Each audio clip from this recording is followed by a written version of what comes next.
everyone and welcome back to my channel. So today I'm actually sitting down and doing the voiceover to the video that I spoke about a couple of videos ago when I was feeling down and not myself, but I felt like I wanted to explain what really happened with my daughter when she was born and what led to where I am today with her. That's me and Isabelle there. That's not a recent one, that is last Christmas, but I haven't got many pictures of me and her together because it's quite difficult to take a selfie with how big she is. But I'll start off from the very beginning. The pictures might not be in 100% order. It's really difficult to get them off my phone, then off Facebook, and then off, are they called cloud drives? You've got photos everywhere. So I've just spent probably about 2 hours trying to find all the right pictures that I wanted, and we'll see how far I get. I don't think I'm going to be able to get away with not doing a video and you not being able to hear the dogs in the background sneezing or tappering away, and as I said, that she gets out of her bed. So the first picture is when I found out I was pregnant. Now Isabelle was conceived via IVF. I will very, very briefly go into that. I had an ectopic pregnancy 7-8 years ago now, maybe a little bit longer, and we found out it was twins, but they were unfortunately stuck in the fallopian tube and I had to have my right tube removed, so it would have been really difficult for us to conceive Isabelle.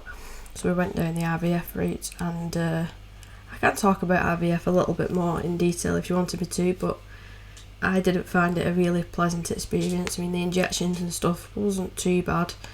The procedures that you have to go through aren't nice, but if you're going to get the baby at the end of it, it's worth it.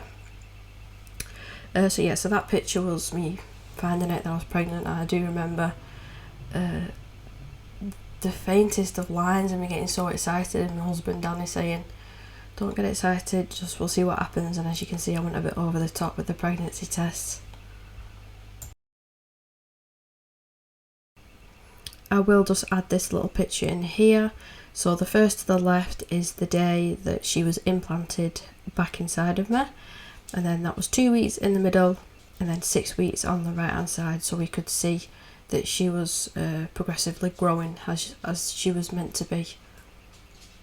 I think, but once I'd got to the 20, it was before that, see, it was such a long time ago now, and a lot's happened since. I think it must have been about 12 weeks. The 12 weeks mark, that's when I got transferred over to my local GP to see the midwives and whatnot. So this 3D scan that you can see here was at about the 20-week mark. I was desperate to see what she'd look like, and she's got my little piggy nose. There's another picture coming up in a minute. Unfortunately, I can't put every single picture onto here because I'd be sat here all day and my computer doesn't have the memory for it, basically. There's a little one there of her smiling. That was a really, really nice time, and we've got a teddy bear, pink teddy bear with the sound of her heartbeat in that she's got in her room still. I'm putting a warning up here now. If you don't like anything squeamish, then don't look for the next 10 seconds or so. But this is the first picture that Danny took of her after me having the emergency C-section. Now I will go into that, so wait till this picture goes off. I have got loads more, but they're not very nice pictures. But what happened is she was born on the 23rd, so we were the 22nd of December 2016, and it was obviously Christmas, and I'd planned on going for a meal with my mum and my sister because I moved a little bit further away from them when I found out I was pregnant, to be closer to my dad and my husband's family. So I planned this meal, and we went to our local town where I had this meal, and I'll never forget what I ordered. I ordered a fish and chips, and it was just like one of them restaurants that does a bit of everything in the town centre. And I'd ordered a fish and chips, and I wasn't too bad after it. And I started having twinges, and I was thinking that they were the Braxton Hicks pains. So I rung my husband up and I said, "Can you come and pick me up?" He couldn't find any parking spaces for where we were in the town centre, so we had to park half an hour's walk away. So he came and met me, and I walked back to the car, He drove home, still thought it was Braxton Hicks pains. And we ended up coming home, and within the hour I was stuck on the toilet, TMI, stuck on the toilet thinking that it was toilet pain. And it wasn't. It wasn't. It was contractions, full-on contractions, because there's 10 years, 10 years between the two of my children. So I'd forgot what labour felt like. I was so young when I had Lewis, and I just thought my body was playing tricks on me. I thought, it can't be this early. It can't be this early. I was 28 weeks and 2 days, I believe, pregnant with Isabelle. And I had to quickly ring my dad up to come and get Lewis while my husband took me to the hospital. And they took us, it weren't like an accident, an emergency, it was like a side room. And they give me the pain medication that they could, with me screaming in agony. And this is where it gets a bit choppy, what I can and can't remember. But I do remember being in that room just with my husband for a long time, and different people coming in and examining me, putting the machines on my stomach to check Isabelle. And after seeing a couple of doctors, we were told that she was coming, basically. She was coming, and she was coming breech. She was coming feet first. So that was a shock to the system, because I was there thinking that it was probably because I needed to go to the toilet. Only if I knew. But it is, like I said, it is a little bit choppy between what happened there, but they ended up telling us that we couldn't stay at our local town, the local hospital, because there was no room for, there would be no room in the really small baby. See, I've forgot the names of everything and all the different medical terms, because it is such a long time ago now. I think your brain sort of blocks out the not nice things that happen in your life. Is it ICU? Is it ICU, the way they go into the little incubators? So they didn't have them at our local hospital, so we got transferred to a different hospital, which was 40 minutes drive away.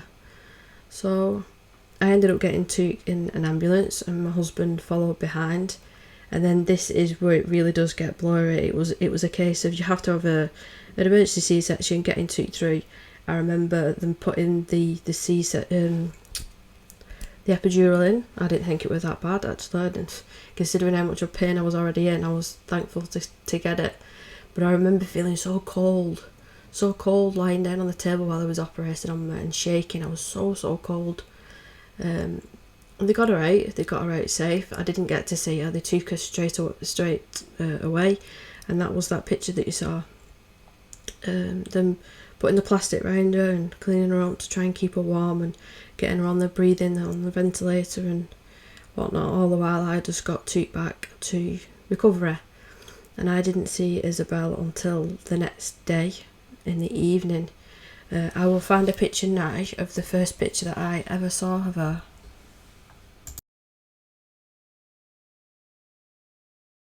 It's always the way, the one picture that I want, I can't get it to upload to my computer, but it was a similar picture to that, in a little Christmas frame saying my very first Christmas, which that should have been one of the nicest points of little Isabelle's life, but honestly it wasn't.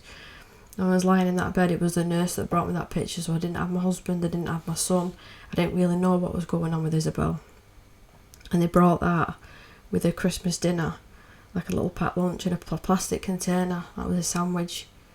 And I just remember sobbing my heart out, absolutely sobbing my heart out. Originally, they did want to put me in the ward, the recovery ward, with the other women. But they thought twice about that, because obviously I was there without a baby, while next door all I could hear was babies crying and whatnot, so that didn't help at all. But that evening, I think it was that evening or that afternoon, my husband came back, like I said, because the drive was like 40 minutes there, 40 minutes back, and then my husband's trying to juggle being home for my son, and then being at the hospital with me, and then visiting Isabelle. It was obviously really difficult for him as well. But she was born on the 23rd. And then I've got to add as well, I think we had it booked. It was for just after it was for Boxing Day. So the 26th of December we had booked to go to New York with my husband's family. My father-in-law was getting married. So we'd booked to go to New York and he was getting married there and was making like a holiday of it. All booked, paid for. And obviously we couldn't go. Isabelle was too excited. I said that to everyone. Isabelle was too excited. She couldn't wait and she wanted to join in. So we did miss out on that, but thankfully my husband did go to New York a couple of years ago with his family. Again, I stayed behind with the kids and I went to Florida instead with Lewis.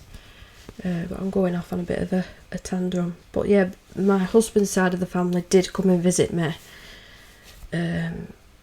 I think it was Christmas Eve to give us our presents, and they even brought Lewis's presents so he could open them up in front of me. And that was really nice seeing everyone, but it was sort of like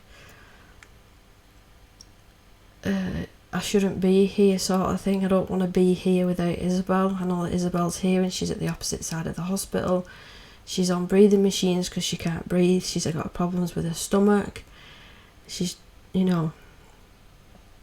So we'll just skim past I think it's like a week where I got to the point where I felt like I was capable of walking down to the ward where she was, because I was getting moved around on the wheelchair. So I'll get to them pictures where she's in a little incubator. So the time that she's at the first hospital, I'll probably go through that a little bit quicker than the second hospital. But there she is. There's little Isabelle. Isn't she cute? She was so tiny though, really, really tiny. Even looking back at these pictures now, both me and Danny say to each other, is that her? Is that her? There is one specific picture that I'm not going to add. She had quite bad troubles with her stomach swelling, and there's a not really not nice picture that her stomach is probably 3 or 4 sizes too big, and yeah, it wasn't a nice picture, so I won't put you through that. Well, there she's holding onto my finger. Look how teeny tiny she is. I did actually forget as well, I was only looking through all these pictures. I told you she had a touch of jaundice. There's a picture coming up in a minute. No, but it was just a case at this point we was trying her with the milk. I was trying to express at the time to give her the best possible milk that I could. I did really struggle, so we ended up switching over to just powdered milk for her. You can see her stomach there is a little bit swollen, so it was upping the mils each day and seeing how much her little tummy could handle, and she wasn't being sick and stuff. And then it was trying her off the CPAP machine, seeing how much that she could breathe on her own. There she is going under the light treatment for jaundice. My sister always kidded that it looked like she was on the sunbeds there, and then she's on her eyes out, for God's sake, Mum, you're taking another picture of me. But yeah, I won't stick around for this portion because it's a lot of me, my husband, my son coming back to the hospital once, twice a day. Family visiting as well. This was the first time as well that we could manage to put clothes on her. We had to get micro preemie, like special made clothes for her. They were so tiny. I've kept hold of a couple of them as well. And a little bow I had to like double wrap it at the back, just lean her on it, just so it sort of looked like it fit her. That tube that you can see that's going up her nose as well, that was what was feeding her at the time. But yeah, she was alright. Skinny mini, wasn't she? You wouldn't think that now. You wouldn't think that's the same little girl. I think we're coming up to another one where a different bow on, and she hates them now. She absolutely hates them. I was so excited buying bows and stuff when I was pregnant, but she hates them. She'll keep bobbles in and little clips, but headbands, anything like this, it's a definite no. But I think from this point, most of the pictures I've got are from when we got transferred. So I believe that she got transferred once she came off the CPAP machine and she was fully able to breathe in the middle of the night. Now, again, my recollection, it was like we was coming home, me and my husband, my son was coming home, and then we'd ring up all hours in the middle of the night, checking up how she were doing, and they'd ring us up if there was a problem, or even if there was good news, they'd ring us up. So we'd ring up and say how many meals has she had now, has she been to the toilet, has she been sleeping. And Danny, if you're watching this, do you remember when I asked the nurse why doesn't she cry, when is she going to start crying? I bet you wish you wanted to ask that. I asked that now. But yeah, I did ask that. Why is she not crying? She just didn't. She just made a couple of little whimpers every now and again. She didn't even fuss around when you took her out of the incubator. She was really good. She was a good baby. She was hard, but she was a good baby. She's hard at work now. Yeah, she's hard at work now. So I'll go ahead and pop in some of the pictures from when she got transferred. We even took a picture of the ambulance, but obviously I'm not gonna add that. But yeah, we took a picture of the ambulance that transferred her from the first hospital to where she was up until we brought her home.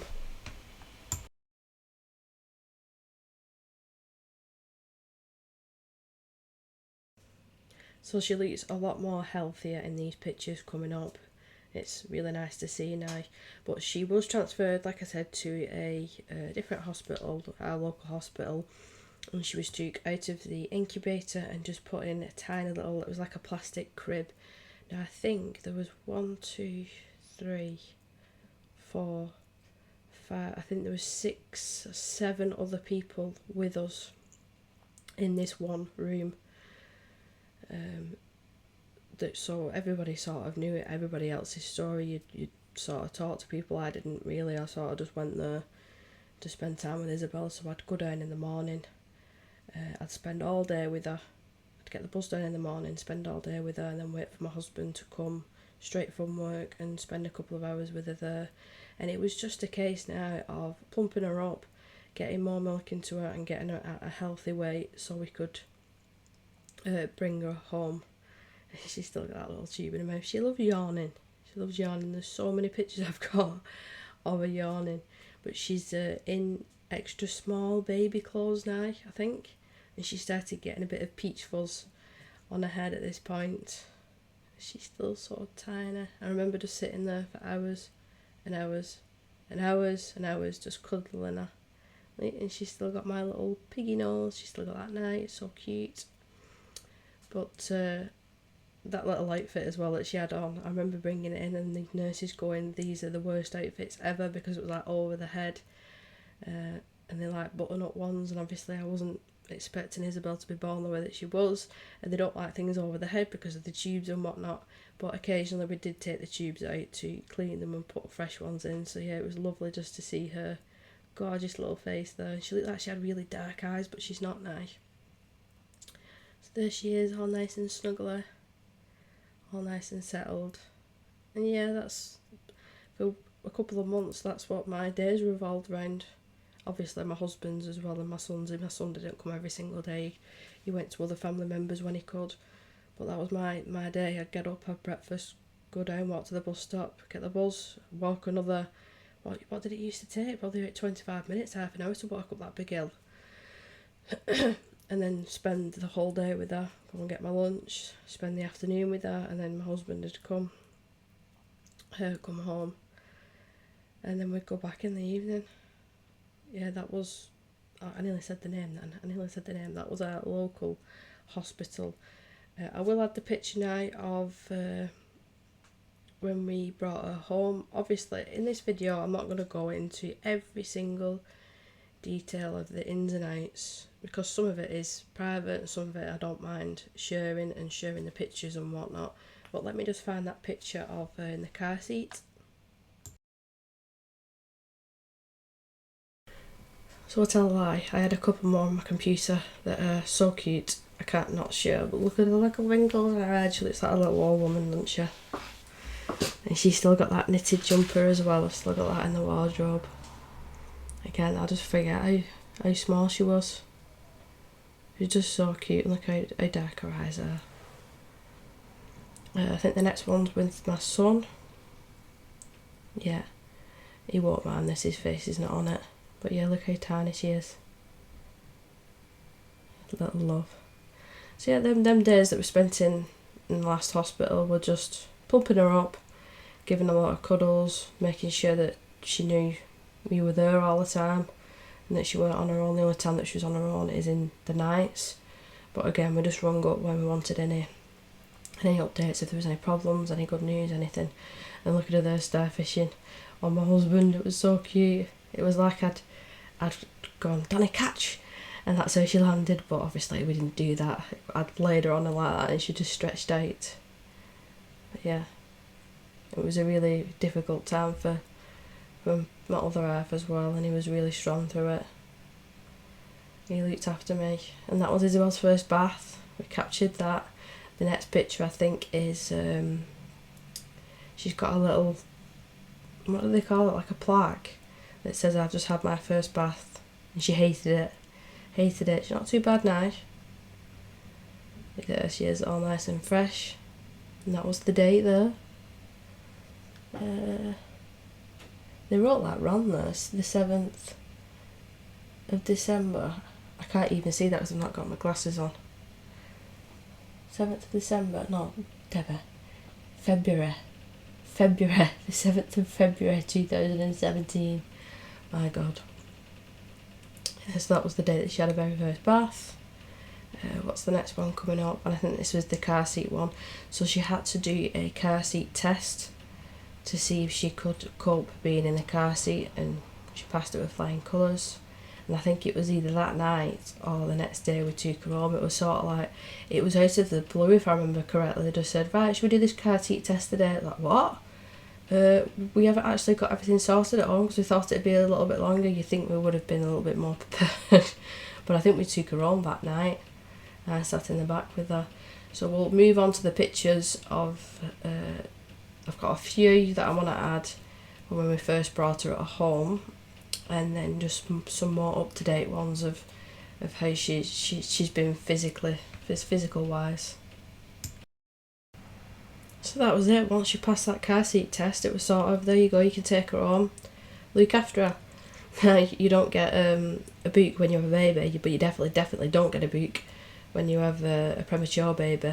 And I'll put it even more, you definitely don't get a book when you turn out to have a disabled baby. And this picture is the first time that Evie saw her. I don't think I took a picture of Rollo, but they both, Rollo loves her more, but they both love her. And she was that small we could bathe her in the bath. Again, she's yawning, I swear, every picture she's yawning.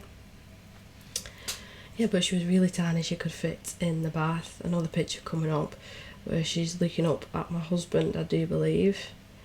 And she's been a daddy's girl since day one, and she still is. She's a little bit more, she has her days where she picks me over him, but look at the way that she's looking at him there. And he looks tired. Danny, you look tired. I think we were both exhausted at this point, getting up every 2 hours, making sure that she's having enough milk. We even kept the milk diary. It was like 5 mils, 7 mils, 2.4 mils. It was a Game of Thrones diary that we wrote it all down in. Another cute little outfit. There's a bottle there in the background, so I was heating up a bottle for her. So cute, so cute. That outfit was from Boots, I think. That was one of the first outfits. In her car seat / bugger that we took her out on little walks for. Now here is the point where we started to notice her head control wasn't overly great, and her support of her back as well. And we started to think, is there something wrong? We did get told that she'd be 3 months behind because she was born 3 months early. She wouldn't be expected to sit up at 6 months, it'd be 9 months. She would be expected to roll over, to talk, to walk, crawl, etc, etc. Always to take 3 months off that. But with Isabelle it seemed to be taking a little bit longer than the 3 months that they anticipated. Now I've added this picture here because you can see how big she got. I think, well, both me and my husband agree that she was on that milk, the premature milk, for too long. She got too big, and I remember asking the doctor, the paediatrician, is she going to get too big that she won't be able to move? And the answer was no. So we just did as we were told and carried on with the milk. And I think just one day we both said to each other, we're not doing this anymore and we're switching over. to normal milk, and she seemed to go to a normal steady weight then. But we did all the things that he was meant to do, you know, the tummy time, helping with the head support, trying to get her to roll over. But she's always hated tummy time. Even now, she's nearly 5 years old now, and she hates being on her stomach. She can roll now, that's her way of getting around, like on the rug. She'll roll about and sort of shimmy. She can't crawl, she can't walk. But yeah, from a very, very young age, she's never really been one for tummy time, but we did try it with her quite a lot. Another couple of pictures here. This is a cute one, a Disney one. So it was about this stage that we started to figure out that there wasn't, you can see in this picture here that she's not even trying to sit up, and I think she was about 6-7 months old at this point. I could be a couple of weeks off here and there. My sister bought her that out first. They're cute, isn't it? Bella, I think it was, from Beauty and the Beast. But yeah, we started to pick up on the signs that something wasn't quite right. Oh, we had to skip over pictures then. My editing skills are. A picture of me and her. Me again looking super duper tired. Well, I look nice and tanned. But she even smiled really late as well. That first day that she smiled was unbelievable. The Rollo and Isabelle. So as you can see though, some of the pictures are a bit mixed up. It is a little bit difficult slotting them in on the timeline. But yeah, they're still best buds, them two. She'll lie on the rug and stroke her. 2 guard dogs. I can't make out if she's, I think she's asleep there. I'm pretty sure she's asleep. And the dogs were sat next to her, and I shouted the names to just snap a quick picture. So another really cute one. So this is where she was really properly smiling, and I'm propping her up there with just the blankets. Yeah, I think it was round about this point that we were seeing the paediatrician once a month, I want to say, once every 6 weeks. And I just came out and said it, and said, what's wrong with her? Has she got cerebral palsy? It was something along the lines of that.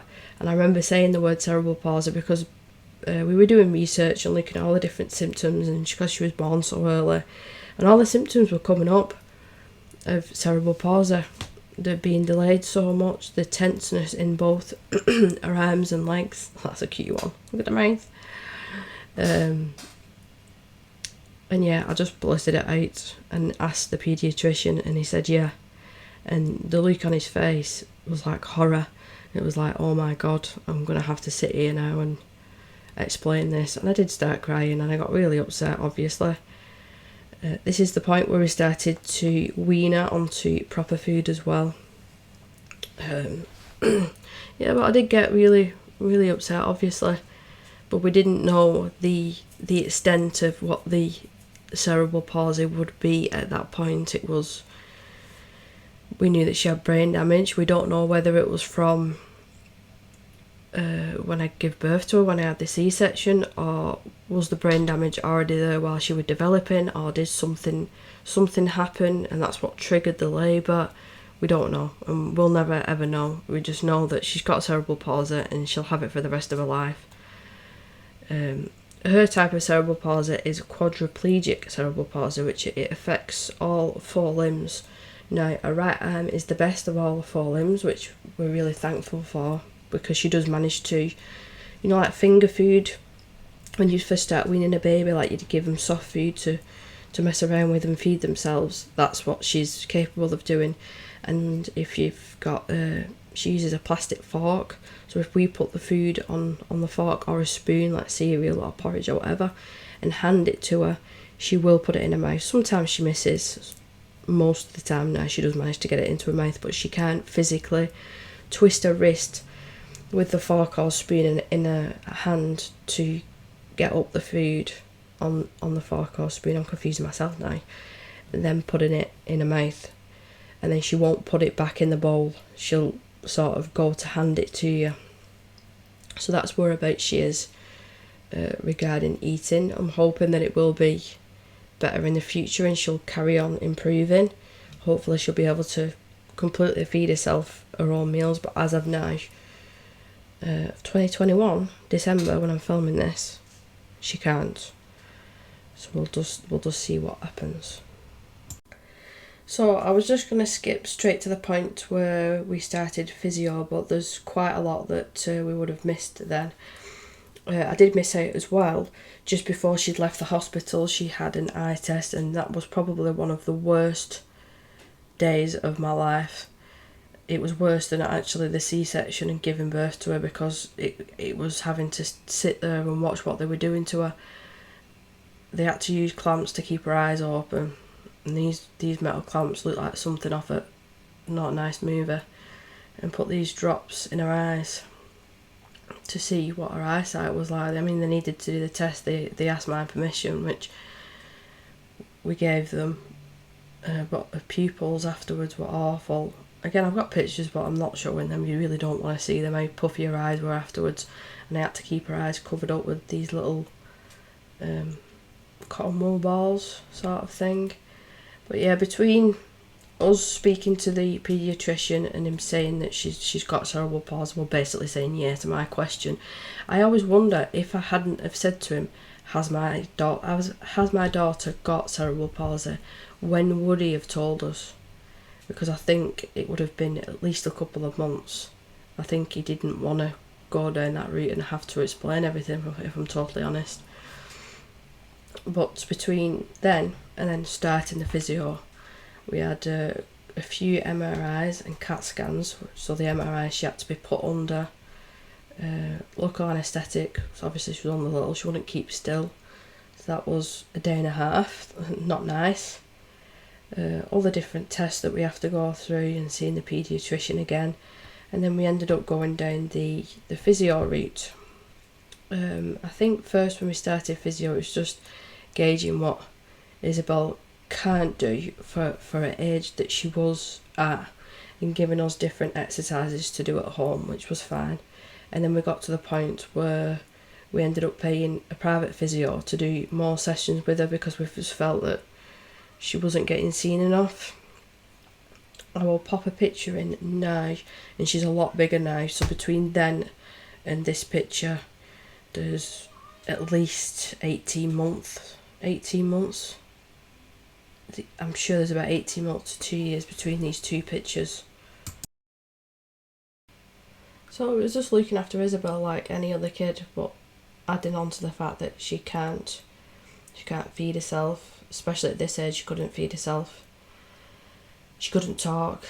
She couldn't communicate. Well, the only way that she could communicate was smiling when she was happy, squealing when she was excited, crying when she was upset.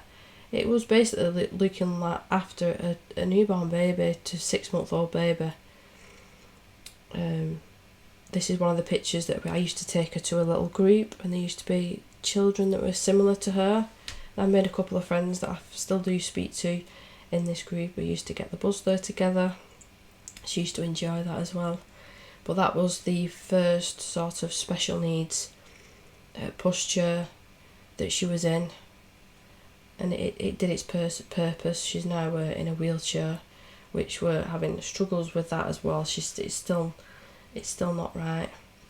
But Isabelle's everyday routine, if I had to explain it, it's basically I'm a carer. I have to do basically everything for her. She can't, she still wears nappies. I don't know if there is ever going to be a point where we could attempt to potty train her, because we're not 100% sure what her understanding is. We don't know if she's going to be able to talk. We're trying the route of the computers. So you would press a button and it would say hi or thirsty, or you know what I mean. We tried what they call Toby cards. We tried them, which them are very hit and miss. The sign language will be very, very difficult for Isabelle, with a left arm being tense and sometimes right up against the chest. You need both hands with sign language, so that's something that she's not going to be able to accomplish. So we're just hoping. We get the odd word every now and again, like she'll say hi, and she'll go hiya, or hi, and she says dada, or it's daddy, depending what mood that she's in. And occasionally you'll think that she says something like sometimes it sounds like she's saying, I don't want to, but in her voice, obviously because we're with her most of the time, we can understand it, but if it was a stranger, you'd not understand what she was saying. I feel like I'm saying a lot of as well, but I'm trying to remember everything, and I know I'm not going to be able to. I'm not going to be able to explain over a video what it is like looking after her, because it's bloody hard. It's bloody hard, and we say this all the time. If I could wish for one thing, if she could walk, I definitely need to buy a new chair. If she could walk, crawl, talk or anything, I wish she could talk, and then she could tell me what she wants, what she needs, what she doesn't like, what she likes. I'm here dressing her all in this pink. She might not even like pink. She might like watching football with Daddy, but we don't give her the opportunity to, because we put cartoons on for her. She might want to do, I don't know, anything, but because she can't talk, we're not being able to communicate on that level with her. Regarding, like I said, with eating, we do have to feed her. Drinks, she has just a plastic cup with a plastic straw, and she will not drink out of any sort of sippy cup. Believe me, I've got 1,000,001 sippy cups at the top of my kitchen counters.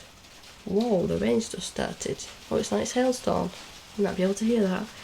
Yeah, I've got 1,000,001 of these sippy cups on top of my kitchen counter that we've tried with her, tried to get her to hold, but she just can't, unfortunately. But the way that she does it now is she'll point at her juice cup if she wants to drink, or she'll point, or push it away rather, if she doesn't want to drink. So that's, again, her way of communicating with us. So along with the physio was at nursery and at home, now it's at school and at home, she gets put in a standing frame. So she goes in that for an hour today to help with her hip muscles, because she's not obviously standing up. She has got problems with her hips, which she might have to have surgery in the future, which I'm not looking forward to, but that's just an ongoing thing. We need to keep keeping an eye on that and getting x-rays, but again, we'll just see what happens. This picture here is from one of the times that she went into hospital to have Botox in the back of her legs. Again, not a nice thing for her to go through. They just give her an oral medicine to make her a little bit sleepy, then they inject the back of her calves and her thighs, and that helps loosen up the muscles so they can get better physio out of her. She was actually due that now.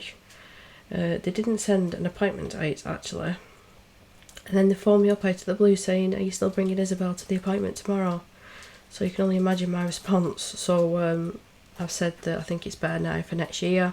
Once we've got Christmas out of the way, come January and February, then we'll do the next course of Botox. But we're hoping as well, once she's turned 5, she'll be able to have surgery on her glands, because she does drool a lot, and again that is because of the cerebral palsy. Nearly all of the pictures she's got a little bib on, so at the moment she just uses it's like a travel sickness patch that we pop behind her ears, and we change every couple of days, but it only helps for, I'll probably say, 1 day, and then after that we're back to, unfortunately, changing the bibs constantly. And she gets uncomfortable as well, and especially in the cold weather she gets little rashes. But we're coming up to some of the really nice pictures now, and they're just the up-to-date pictures of what she gets up to.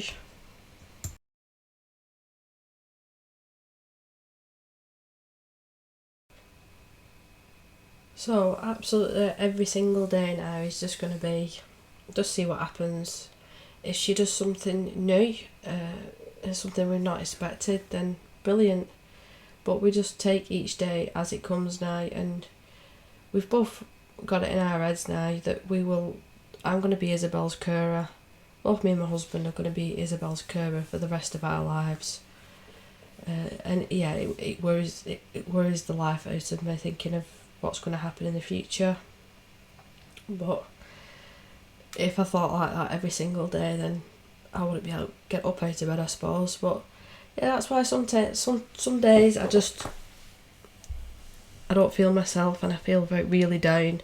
And then other days it's just like normal, because this is normal everyday life for us. I mean, the first day that she got took away on the bus to go to her school, she goes to an absolutely amazing special needs school. We couldn't have asked for better. But that very first day that she drove away, I was in bits. Even though I was looking forward to the break, it was so weird thinking, does she understand that she's coming back home later, because she looked really upset then. But yeah, I want to end this video. I didn't want it to actually be this long, but I think we're about the 40-minute mark.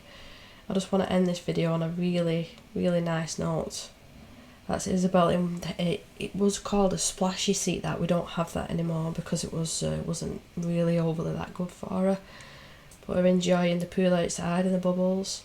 This is where I took her to the park. This is where she can eat this sort of thing by herself, and she uses like that pincers sort of thing. We always say that she's like a crab with her pincers. So a rainy day. So these pictures are mixed up, because you can see there she's not in a wheelchair. This is before, so this would have been one of the times that I've took her to nursery, and she's all bundled up. A little photo shoot that we did. A family member did this with us. This was when she was little, like a cute. So that picture where she's sitting up, the last one, they actually took, I think it was my arm. I don't think it was my husband's. I think they photoshopped my arm out so it looked like she was sitting up. Her favourite thing is plushes. She absolutely loves plushes. This was last Christmas when we was at my father-in-law's. Just having fun. This was at our local lake, another place that she loves. She loves to be pushed around there. This is her in her bed. She's got a special needs bed, so all protective sides. It can lift her head up or her legs up. It can do all sorts, that bed. It's fabulous. Another picture where she's enjoying being in the garden, messing around with her. She enjoyed the grass. This one always makes me laugh. It was when we was out shopping. I think that's me holding a sausage roll, bribing her to not kick off, because she's not a fan of shopping. I was like, I've had enough, Mum. Looking at Daddy. We're going a bit too quick here now. A picture of her looking at Daddy. A picture in my chair in front of my desk. You can see that she's not really sitting up very well. Another older one, so that wasn't last year, that was the year before when it was her birthday. Another one where we're at the lake, and again she's got a plushie in her hand. She loves her plushies. This one, we was at a restaurant and she had an iPad, and I put the picture on it not realising, and I took a selfie of her. That was like her selfie. This was yesterday morning, took by my husband. She's super happy with her Christmas hat on, and again a plushie in her hand, and another plushie, and this was from this morning. So this is when I got her all ready for school. She's got her little Christmas antlers on, a little dress and little tights, and she's super adorable. I've never known a child to be as happy as Isabelle. I think because she's not known any different. She's more or less 9 times out of 10 always smiling. She's happy. She'll never have a grump on. She'll never not do as she's told. Like I said, 9 times out of 10 she is usually really, really happy, and she's a joy to look after and to care for. And yeah, that was the story about what happened with Isabelle. And I just want to add right at the end here that Isabelle has got the best daddy in the world. He's so amazing with her. He's got the patience of a saint as well when it comes to me, because I have my rules the way I like to do things with Isabelle, and he's brilliant. He's the best daddy in the world, and we both love you very much, Danny, if you watch this. But I do hope that you enjoyed listening and seeing all the pictures of Isabelle over the years. It wasn't 100% perfect, and I'm not gonna add every single detail, because there is some things that I do want to keep private. But that's the things that I feel comfortable sharing. And I hope to see you again really, really soon. I'm hoping to film again really, really soon. I'm still a little bit under the weather. You might have been able to pick that up. I've still got a bit of a cold. But nonetheless, thank you very, very much for watching. Please do subscribe if you're new, and like this video. And I will see you in my next one. Bye guys.